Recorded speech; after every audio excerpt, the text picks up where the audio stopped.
Pen থেকে কালি leak করে বুক pocket ভিজে গিয়েছে। খেয়ালই নেই স্বনামধন্য গীতিকার গৌরীপ্রসন্ন মজুমদারের। হ্যাঁ, এমনই আনমনা ছিলেন তিনি। চেন্নাইতে চিকিৎসা করতে যাওয়ার পথে হাওড়া স্টেশনে বসে সিগারেটের প্যাকেটের উল্টো দিকে লিখে ফেললেন, সেই 7 জন নেই আজ, টেবিলটা তবু আছে, 7টা পেয়ালা আজও খালি নেই। তারপর পাঠিয়ে দিলেন নচিকেতা ঘোষের পুত্র সুপর্ণকান্তির হাতে। কিছুদিনের মধ্যে মান্নাদের কণ্ঠ থেকে বেরিয়ে এলো সেই কালজয়ী গান। কফি হাউসের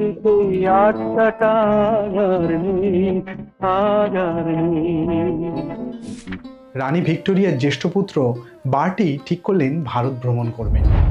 1875-এর নভেম্বর মাসে তিনি যাত্রা শুরু করলেন। 1876-এর গোড়ার দিকে তিনি জয়পুর পৌঁছন। তাঁকে স্বাগত জানাতে জয়পুরের রাস্তাঘাট থেকে ঘরবাড়ি সবই গোলাপি রং করা হয়। যুবরাজ খুবই খুশি হন, আর যার ফলে জয়পুরের সেই বিখ্যাত উপাধি দ্য পিঙ্ক সিটি। এই ভ্রমণে বার্টি 21টিরও বেশি শহর ভ্রমণ করেন, যার মধ্যে ছিল ক্যালকাটাও। ক্যালকাটাতে তার উদ্দেশ্যে তৈরি করা হলো একটি বাড়ি, নাম দেওয়া হলো অ্যালবার্ট হল, কারণ বার্টির আসল নাম অ্যালবার্ট এডওয়ার্ড।